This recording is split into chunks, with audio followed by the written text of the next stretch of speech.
다 같이 일어나셔서 하나님의 말씀 한 목소리로 읽겠습니다.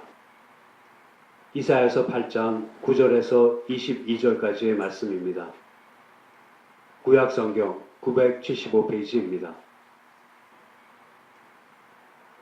16절에서 18절까지만 읽겠습니다. 16절에서 18절 말씀 다 같이 읽겠습니다. 너는 증거의 말씀을 쌓아매며 율법을 나의 제자 중에 봉함하라. 이제 야곱 집에 대하여 낯을 가리우시는 여호와를 나는 기다리며 그를 바라보리라. 보라, 나와 및 여호와께서 내게 주신 자녀들이 이스라엘 중에 징조와 예표가 되었나니 이는 시온산에 계신 만군의 여호와께로 말미암은 것이니라. 아멘. 하나님께서는 이사야 선지의 첫째 아들의 이름인 남은 자가 돌아오리라 라는 뜻의 스알랴습에 이어서 둘째 아들의 이름에도 징조와 예표를 담아 메시지를 전하셨습니다. 둘째 아들의 이름 마헬살랄 하스바스의 뜻은 노략이 급하리라, 침략이 신속하리라입니다. 그 이름이 나타내는 대로 태어난 아이가 말을 하기 시작하는 나이인 한두 살이 되기 전에 남유다를 침공한 아람과 북이스라엘은 아수르에게 멸망당합니다. 그러나 남유다를 돕던 아수르는 군대를 돌이켜 남유다마저 공격합니다. 이것이 바로 하나님의 은혜를 뿌리친 아하스가 의지했던 세상의 힘, 곧 죄의 실체입니다. 아수르를 비롯한 이방 국가들은 하나님께서 이스라엘을 자녀답게 만드시기 위해서 사용하신 도구에 지나지 않았습니다. 그러나 그들은 이 사실을 알지 못하고 이스라엘을 멸망시켰다는 이유만으로 하나님을 업신여깁니다. 마침내 하나님께서는 마헬살랄 하스바스에 담으신 징조와 예표대로 남은 자를 다 모으신 후에는 하나님을 대적하는 그 악한 세력들을 심판하실 것입니다. 이처럼 천천히 흐르는 실로와 물과 같은 하나님의 은혜를 저버리고 급하게 흐르는 큰 하수, 즉 자기 자신과 세상의 힘을 의지했던 남유다는 결국 홍수인 아수르에 휩쓸리고 맙니다. 이 역사의 교훈은 우리의 신앙생활에도 그대로 적용됩니다. 세미한 음성 가운데서 말씀하시는 하나님께서 우리에게 원하시는 것은 온전한 하나님의 자녀로 자라가는 것이지 그렇게 되기도 전에 무슨 일을 하러 나서는 것이 아닙니다. 종교성이 발휘되는 봉사와 헌신은 강하고 급하게 흐르는 큰 하수와도 같이 우리의 마음과 눈을 사로잡지만 성숙과는 거리가 먼 신앙생활을 하게 만듭니다. 반면에 천천히 흐르는 실로와의 물과 같은 하나님의 은혜는 우리의 신앙을 평범한 일상 속에서 영걸어가게 하는 생명수입니다.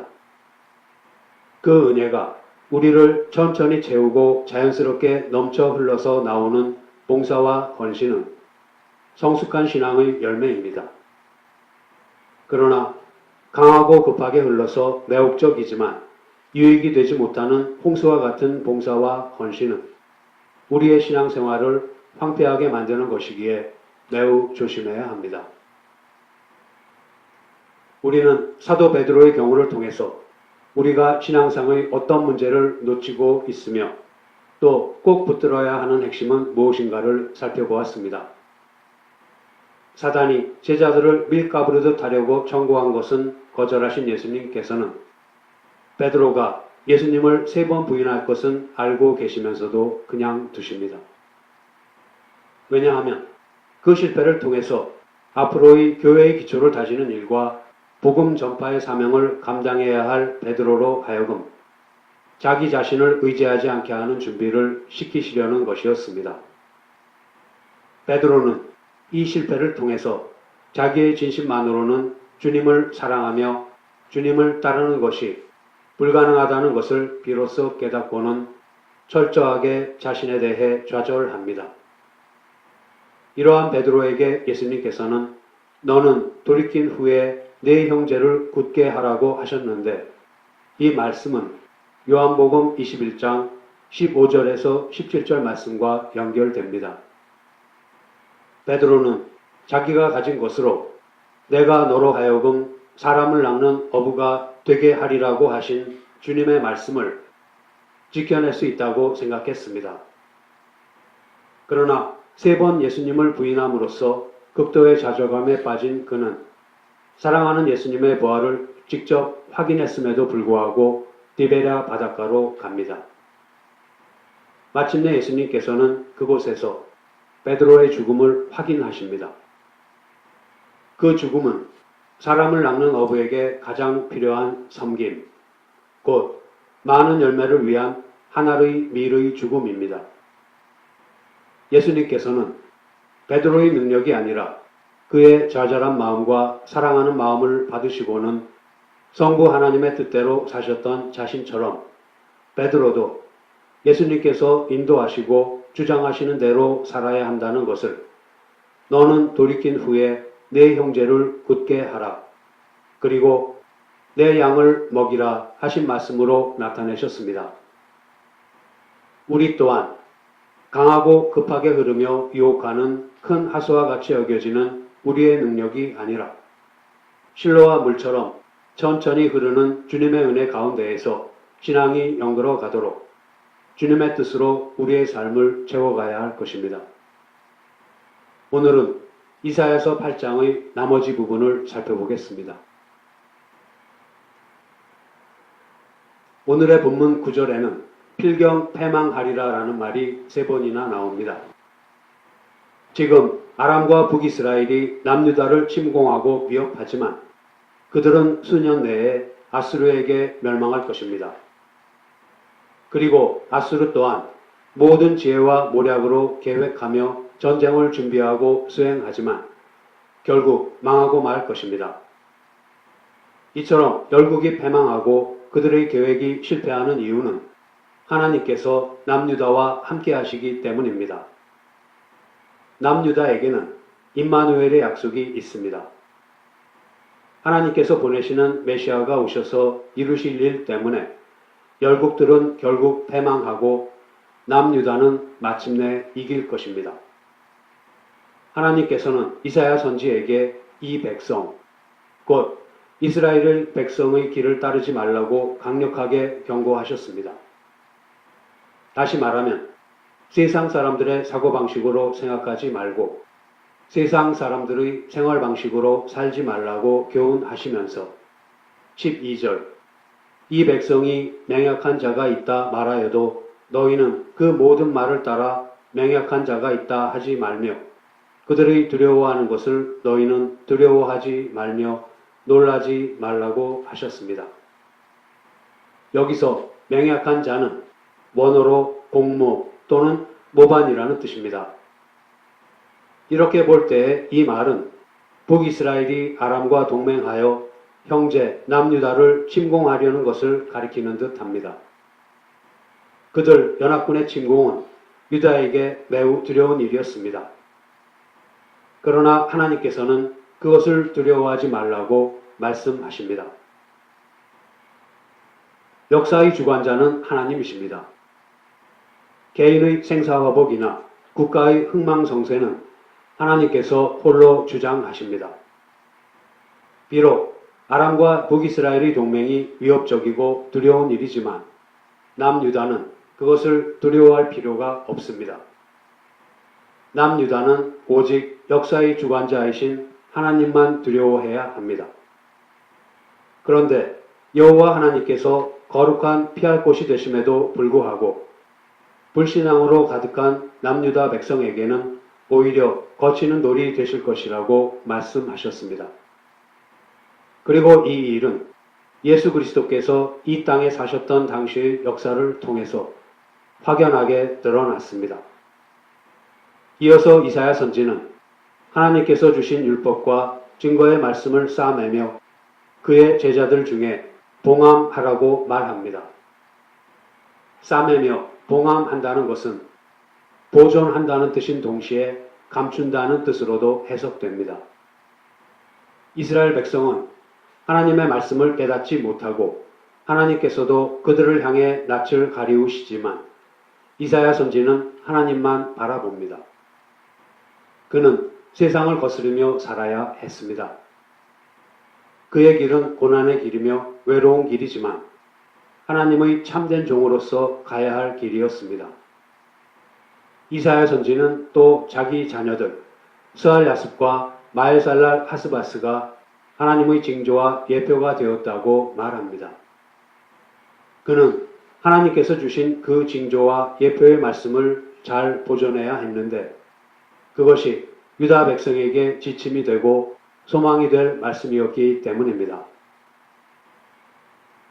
그러나 백성들은 당시의 자칭 하나님의 뜻을 전한다고 하는 은사주의적 거짓 선지자들에게 현혹되고는 했었던 듯 싶습니다. 그래서 이사야 선지는 혹이 너희에게 고하기를 지절거리며 속살거리는 신접한 자와 마술사에게 물으라 하거든 백성이 자기 하나님께 구할 것이 아니냐 산 자를 위하여 죽은 자에게 구하겠느냐 하라고 말했습니다. 그리고 단호하게 마땅히 율법과 증거의 말씀을 좇을지니 그들의 말하는 바가 이 말씀에 맞지 아니하면 그들이 정령이 아침빛을 보지 못하고 이 땅으로 헤매며 공고하며 줄일 것이라고 합니다. 우리의 신앙생활의 표준은 율법과 증거, 곧 하나님의 말씀, 성경 말씀뿐입니다. 기적은 본래 성경의 기록이 완성되기 전에 하나님의 진리를 확증하는 목적으로 어느 기간 동안 허락하셨던 것이었습니다. 기독교는 결코 기적을 추구하거나 기적에 의존하지 않습니다. 기독교인은 하나님 아버지와 그의 아들 예수 그리스도를 바로 알고 믿음으로 구원을 받고 성령님의 인도하심으로 경건하고 의롭고 선하고 진실하게 살기를 결심하고 힘쓰는 자들입니다. 하나님의 말씀 중심, 곧 성경 중심으로 살지 않는 자는 그 속에 진리의 빛과 참된 지식이 없는 자입니다. 신비주의에 빠져 거짓된 것을 의지하는 자들은 결국 고통의 흑암에 떨어질 것입니다. 오늘의 본문에서 보았듯이 남유다가 두려워할 것은 아람과 북이스라엘의 연합군이 아니라 인류의 역사를 홀로 주관하시는 살아계신 하나님이십니다. 남유다가 의지할 것은 강하고 급하게 흐르는 큰 하수와 같은 아수르의 세력이 아니라 천천히 흐르는 실로와 물과 같은 하나님의 은혜입니다. 그러나 인간의 죄된 본성은 천천히 흐르기에 시시하게만 보이는 하나님의 역사하심보다는 강하고 급하게 흘러서 매력적이지만 파괴적일 수밖에 없는 세상의 힘에 이끌리게 마련입니다.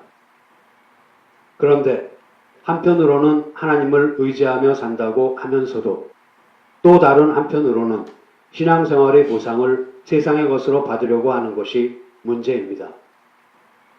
많은 사람들이 나름대로는 열심히 신앙생활을 한다고 하면서도 그 결과가 부나 명예 등의 세상적인 것으로 나타나지 않으면 실망하고는 합니다.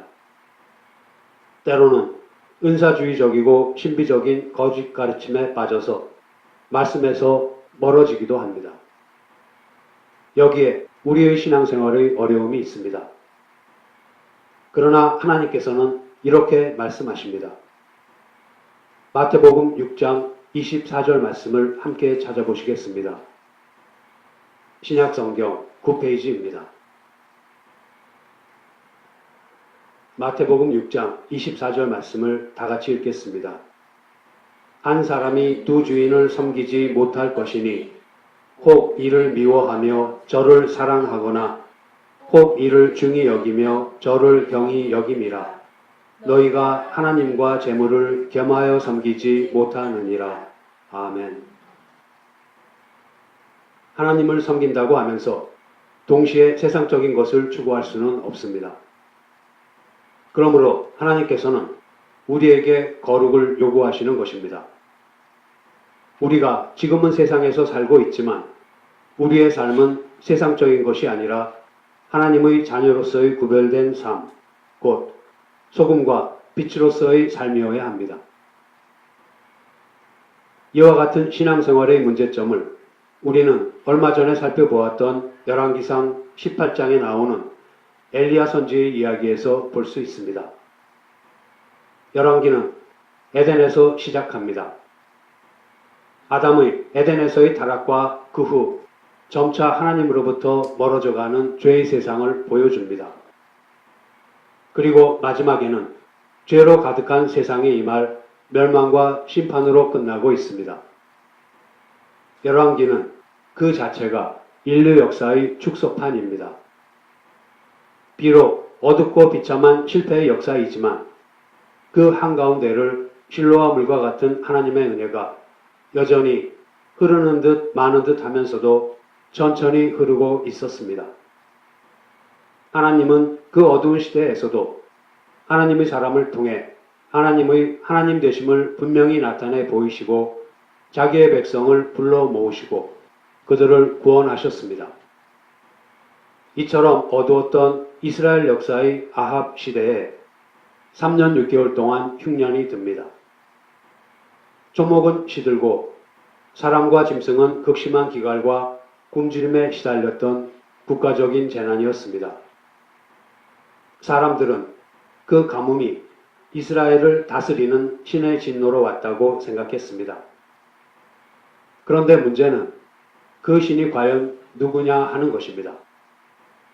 아합과 이세벨과 대부분의 이스라엘 백성은 이스라엘의 신이 바알이라고 생각했습니다. 그래서 그들은 진노한 바알에게 충성하여 가뭄을 해결하려고 여호와 하나님을 믿고 의지하는 자들에게 박해를 가합니다. 그러던 중 엘리야 선지가 하나님의 명령을 받고 아합 왕을 만나 바알과 여호와 중 누가 참신인지 대결하기 위해서 바알 선지자 450명과 아세라 선지자 400명과 백성들을 갈멜산으로 불러 모으게 했습니다. 마침내 엘리야 선지가 갈멜산 대결에서 승리하고 바알과 아세라 선지자 850인을 기손 시내에서 모두 처형합니다. 바알이 아닌 여호와 하나님이 이스라엘의 참신이라는 것을 증명한 엘리야 선지는 하나님께서 비를 내려주실 것을 확신하면서 갈멜산 꼭대기에 올라가 땅에 무릎을 꿇어 엎드려 얼굴을 무릎 사이에 대고 간절히 기도했습니다. 마침내 바다 저편에서 손바닥 만한 구름이 생겨 몰려오는 것을 보고는 아합에게 비가 올 것이니 기손 시내가 범람하여 길이 막히기 전에 빨리 왕궁으로 돌아갈 것을 권합니다. 이에 아합은 마차를 타고 갔고 엘리야 선지는 허리를 동이고 아합의 마차 앞에서 이스라엘 들어가는 곳까지 마라톤 길이의 반이 넘는 장장 22.4km를 단숨에 달려갑니다. 기쁨에 찬 엘리야 선지는 갈멜산에서의 승리가 최종적인 것이라고 생각했던 것입니다.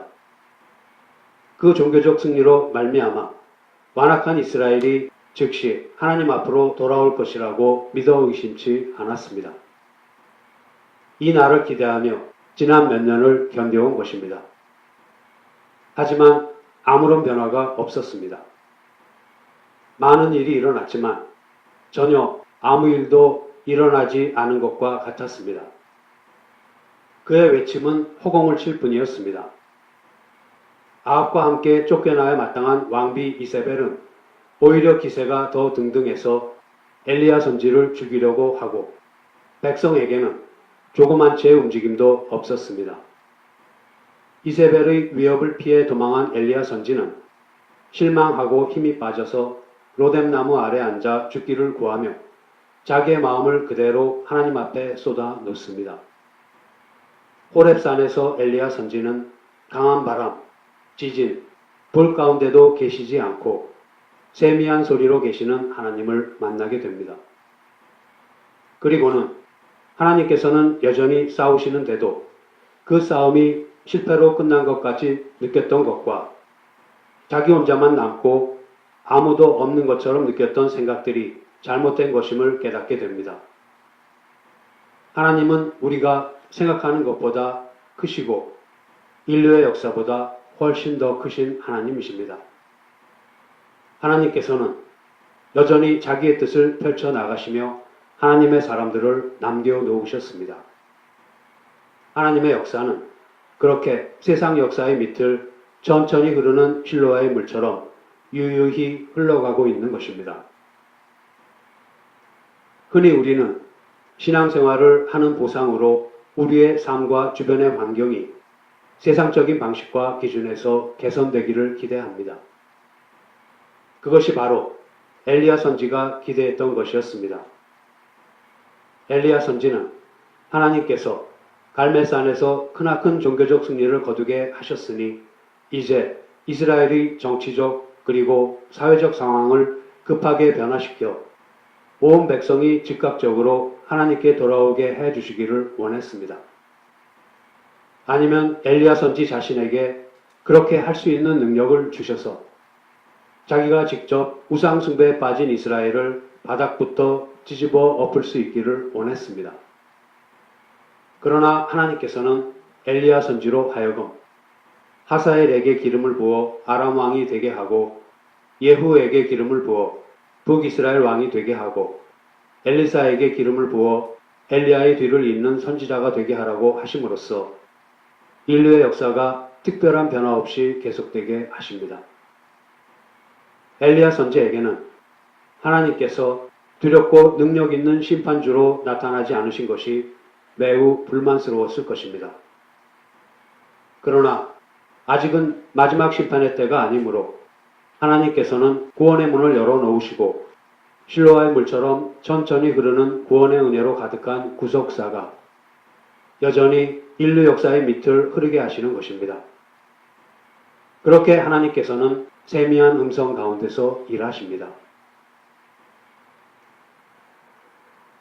우리는 이와 같이 하나님께서 천천히 흐르는 실로아의 물처럼 역사하신다는 것을 현재 하나님의 나라가 우리 가운데 어떤 모습으로 와 있는가를 통해서 알 수 있습니다.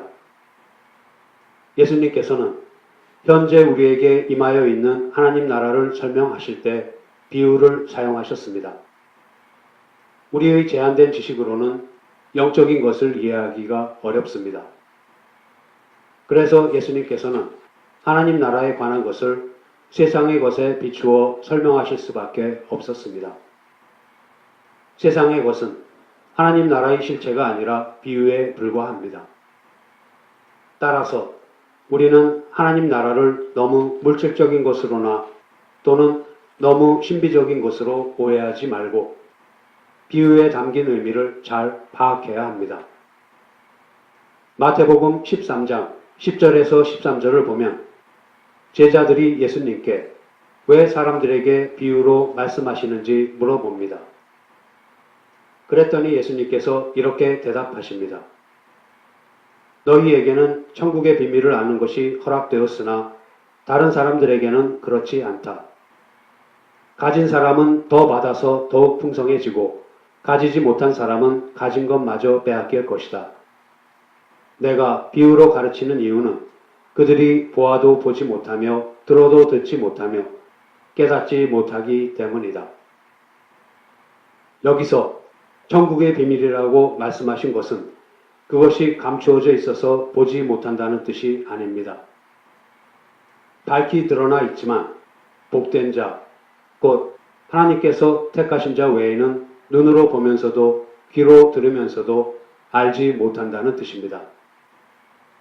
마태복음 13장에는 우리에게 익숙한 씨 뿌리는 비유, 겨자씨 비유, 밭의 감추인 보아의 비유, 진주의 비유 등 여러 비유가 나옵니다. 이 비유들을 보면 하나님의 나라는 그 능력과 영광을 감추고 힘없는 모습으로 나타나고 있습니다. 그렇기 때문에 세상의 그 누구도 하나님의 나라가 임해 있는지를 알지 못하며 그러리라고 짐작조차 못하는 것입니다. 보아도 보지 못하고 들어도 듣지 못하는 것입니다.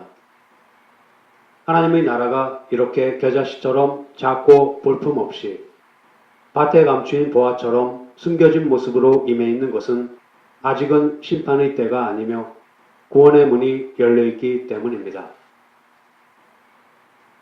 이에 관한 앞서의 엘리야 선지의 의구심은 고스란히 신약의 세례 요한의 의구심으로 나타났습니다. 그리고 엘리야 선지와 세례 요한의 그 의구심은 또한 우리의 것이기도 합니다. 세례 요한이 옥에 갇힌 후 예수님께 제자들을 보내어 묻습니다.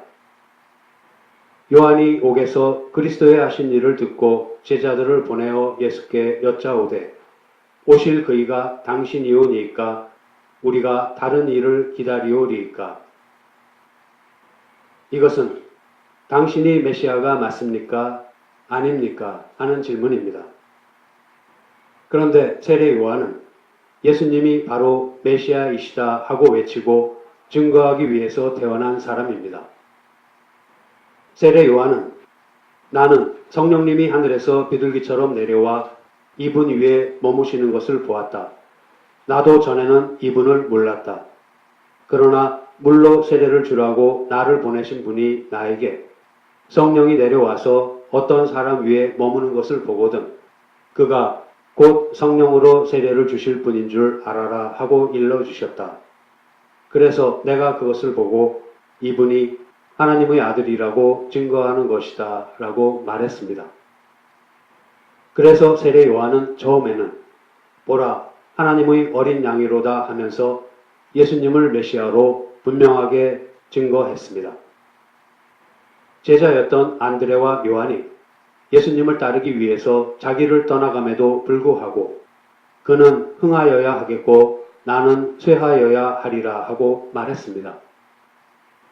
그러던 그가 놀랍게도 예수님께 당신이 메시아가 맞습니까? 아닙니까? 하는 질문을 합니다. 그것은 예수님께서 하시는 일이 세례 요한이 기대했던 것과는 너무도 달랐기 때문입니다. 심판주로서의 메시아를 기대했던 세례 요한의 질문에 예수님께서는 이렇게 대답하십니다. 마태복음 11장 4절과 5절 말씀을 함께 찾아보시겠습니다. 신약성경 17페이지입니다. 마태복음 11장 4절과 5절 말씀을 다 같이 읽겠습니다.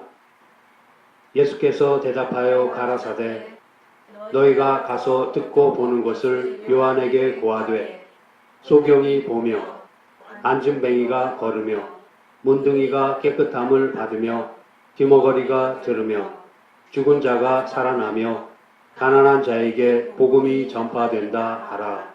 아멘. 예수님께서는 자기가 메시아이신 것을 영광과 심판으로가 아니라 사탄의 권세로부터 죄인을 구원하시는 것으로 증명하고 계십니다. 이처럼 하나님 나라는 이 땅에 겨자씨처럼 그리고 밭에 감추인 보화처럼 힘없어 보이는 모습으로 와 있는 것입니다. 그런데 예수님에 대한 이해가 잘못되어 있는 것이 우리의 신앙생활에 있어서의 가장 큰 문제입니다. 예수님께서는 이 문제에 대해서 이렇게 말씀하십니다. 누구든지 나를 인하여 실족하지 아니하는 자는 복이 있도다. 예수님께서는 우리의 정치적이나 사회적 또는 경제적인 문제를 해결해 주시려고 오신 것이 아닙니다. 예수님께서는 우리의 죄의 문제를 해결해 주시려고 오셨습니다. 우리의 신앙생활의 어려움은 바로 이 점을 잘 이해하지 못하고 있다는 데에 있습니다. 기독교라는 종교의 이름으로 세상의 보상을 요구한다는 데에 있습니다. 대체적으로 우리의 삶은 예수 그리스도를 믿은 후에도 세상적으로는 별반 달라진 것이 없습니다. 세상적인 것으로 보상이 주어지지 않는다는 것 때문에 많은 성도들이 시험에 빠지고는 합니다. 그러나 예수 그리스도를 믿은 보상은 우리가 죄의 노예가 되었던 자리에서 이제는 죄를 거부할 수 있는 자리에 와 있다는 것입니다. 우리는 이 사실을 잊지 말아야 합니다. 죄와 타협할 바에는 차라리 고통을 감수하겠다는 자리에 와 있습니다. 유혹의 욕심을 따라 썩어져가는 구습을 좇는 옛사람을 벗어버리고 오직 심령으로 새롭게 되어 하나님을 따라 의와 진리의 거룩함으로 지으심을 받은 새 사람을 입은 것입니다. 이제 말씀을 마치겠습니다. 예수님께서는 이 땅에 사시는 동안 어떤 세력을 형성해서 세상의 흐름을 바꾸거나 개선시키려는 노력을 하신 적이 전혀 없습니다. 그것은 죄를 해결하는 문제는 정치적이나 사회적 또는 교육적인 구조나 체계를 바꾸는 문제로 접근할 수 없기 때문입니다. 죄와의 싸움은 신자 각자가 해나가야 하는 외롭고 고된 싸움입니다. 각자의 삶의 현장에서 소금된 존재로서, 빛된 존재로서 해나가야 하는 싸움입니다. 그러므로 세상에서 인정받는 어떤 세력이나 운동을 통해서 이 싸움을 대신하려는 것은 옳지 않습니다. 우리는 기독교인으로서의 정치 참여나 사회 참여나 사회 운동에 참여하는 것에 대해서 깊이 생각해 보아야 합니다. 기독교인이 한 나라의 대통령이 되면 그 나라가 금방이라도 기독교 국가가 되리라고 기대하십니까? 그렇지 않다는 것을 우리는 이미 잘 알고 있습니다. 기독교인의 사회 참여는 기독교인으로서 하는 것이 아니라 한 사회의 구성원으로서 하는 것입니다. 하나님께서 세상의 역사를 진행하시는 목적과 하나님 나라의 역사를 진행하시는 목적은 분명히 다릅니다. 이 세상에 법과 제도를 허락하신 이유는 구원의 문이 열려있는 동안 죄악이 지나치게 넘쳐나서 세상이 정도 이상으로 어지러워지지 않게 보호하시기 위해서입니다. 신자가 소망을 두는 것은 새 하늘과 새 땅입니다. 신자는 예수 그리스도께서 우리를 죄로부터 구원하시기 위해서 십자가에서 죽으셨다는 것을 압니다. 신자는 더는 자신을 위해서 살거나 세상을 따라 살지 않으며 하나님의 자녀로 살도록 부르심을 받았다는 것을 압니다. 신자 안에는 생명과 진리와 영생이 있습니다. 하나님께서는 신자와 언제나 함께 하십니다. 이 이상 신자에게 필요한 것이 무엇이 더 있겠습니까? 그런데 이 모든 것이 영광과 능력의 모습이 아니라 겨자씨처럼 작고 볼품없이 밭에 감추인 보화처럼 숨겨진 모습 안에서 이루어집니다.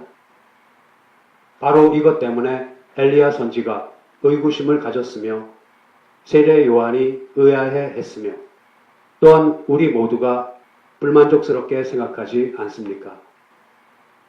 그러나 하나님께서는 세미한 음성 가운데서 일하십니다. 천천히 흐르는 실로아의 물과 같이 일하십니다. 그런데도 우리는 얼마나 많은 순간에 강한 바람과 지진을 기대하고 있습니까? 또 얼마나 간절하게 강하고 급하게 흐르는 큰 하수를 기대하고 있습니까? 하나님 나라가 강하고 급하게 흐르는 큰 하수와도 같이 능력과 영광을 드러내며 심판은 시작되고 구원의 문은 닫히게 됩니다. 하나님께서 아직 구원의 문을 열어놓으시고 귀한 영혼들을 부르시고 있는 지금 우리들의 하루의 삶은 단지 견뎌내는 것만으로도 누군가가 구원을 얻는 매우 가치 있는 시간입니다. 아무리 힘들고 고단할지라도 매일매일의 삶을 주님께 맡기고 순종함으로써 영혼 구원의 기쁨 속에 살아가는 우리 모두가 되어야 할 것입니다. 성도 여러분, 천천히 흐르는 실로아의 물과 같은 하나님의 은혜 안에서 우리의 행위가 아닌 의와 진리의 거룩함으로 지으심을 받은 새 사람을 입는 것으로 하나님의 나라를 이루어가는 저와 여러분이 되기를 소원합니다. 기도하시겠습니다. 하나님 아버지, 저희들이 세상의 힘이나 위협을 두려워하지 말고 이 세상 역사의 주관자이신 주님만을 두려워하게 하여 주시옵소서. 말씀을 통해 하나님 아버지와 그 아들 예수 그리스도를 바로 알고 믿음으로 구원을 받고 성령님의 인도하심으로 경건하고 의롭고 선하고 진실하게 살기를 결심하고 힘써서 소금과 빛으로서의 거룩한 삶을 살 수 있기를 원합니다. 세미한 음성 가운데서 저희들의 구원을 위해 일하시는 주님의 뜻을 바로 깨달아 천천히 흐르는 실로와의 물과 같은 주님의 은혜 안에서 심령이 변화되어 새 사람을 입는 것으로 죄와 싸워 나가게 하여 주시고 승리하게 하여 주시옵소서.